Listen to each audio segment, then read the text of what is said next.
Sir, আরেকটা কথা শুনবেন না? আপনার বাবা অ্যাক্সিডেন্ট করে মারা যায়নি, ওকে খুন করা হয়েছে। ওই এমএলএ লোকেরা গাড়ি দিয়ে আপনার বাবাকে পিষে মেরেছে।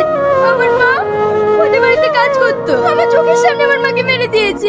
আপনি ওকে ছাড়বেন না স্যার, আপনি ওকে ছাড়বেন না। সালমা, তোমার সঙ্গে আমি এক্ষুনি যাব। কি স্যার, ভুল করে আমার বাড়িতে নাকি? আসুন আসুন। কিরে সালমা, তুই? ভুল করে নেই স্যার, সঠিক প্রমাণ নিয়েই আপনাদের বাড়িতে এসেছি। আপনাকে আজ শ্বশুর বাড়ি নিয়ে যাব। এত প্রমাণ আপনাকে কে দিল? আমি দিয়েছি।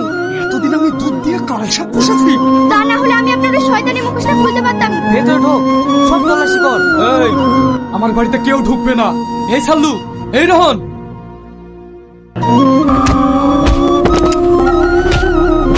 এই, আমার বাবাকে কে মেরেছে বল। আমি মারিনি স্যার, আমি মারিনি। বল আগে। আমি মেরেছি স্যার, সালমার মাকে কে মেরেছে বল। আমাকে ক্ষমা করে দেন না স্যার।